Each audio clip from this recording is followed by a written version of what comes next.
There were 12 of us total that came, Yep. 6 singles, 3 couples, Yep. and each of the couples had a baby, correct or Yep. not? Between 9 months and a year old. Yeah. Right.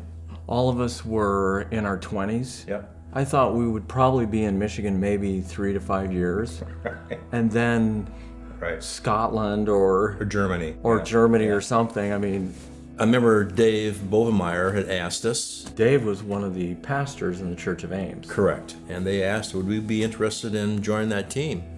And we said, yeah, we would consider that. And that was on a Thursday, I remember. And I remember asking Dave, so how soon do we need to know? He said, by Saturday would be good. All right, we will decide by Saturday. That's a whole 3 days, you know. We just really wanted to be part of the gospel. We thought, man, if this is where God's leading us, we can do that. I had just graduated a year before from college and was working. He asked me if I would go, and I said, sure. So that's kind of how it happened. I can remember packing all my belongings in my 1972 Pontiac Ventura, and I had Bovie's love seat strapped to my roof. We didn't have a place to live, didn't have a job.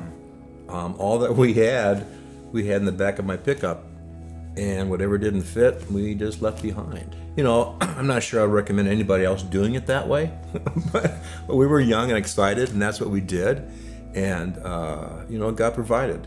I think the thing for me was leaving what was familiar.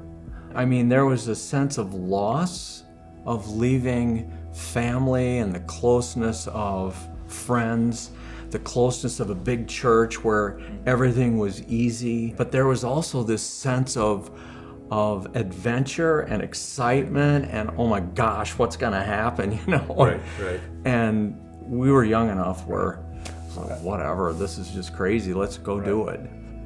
I remember when we got to the Mississippi River, that was like, okay, this is for real. This is really happening. Yeah. We're really doing this. We are involved in this church plant. And don't know what we're gonna get into, but boy, here we go. That's pretty cool. Yeah. It was about 11 p.m.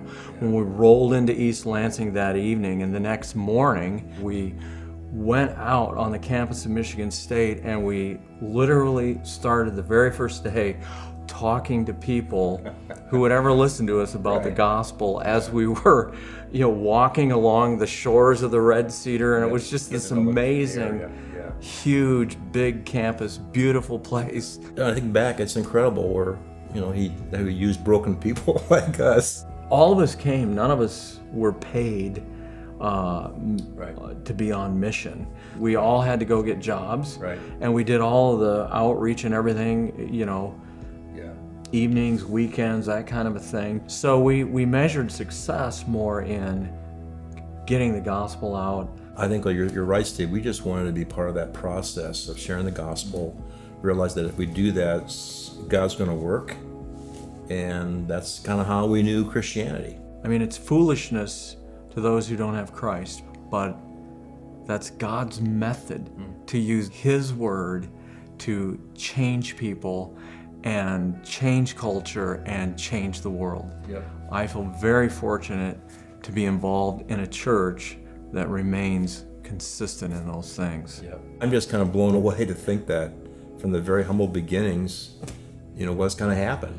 Farm kids from Iowa. Yeah, it's amazing, but just the scope of the number of people who've been involved, that have been a part of all that God is doing and will do. It's incredible. And if God can use us, oh my gosh, there's He hope. can use anybody. There's hope for the world. For sure.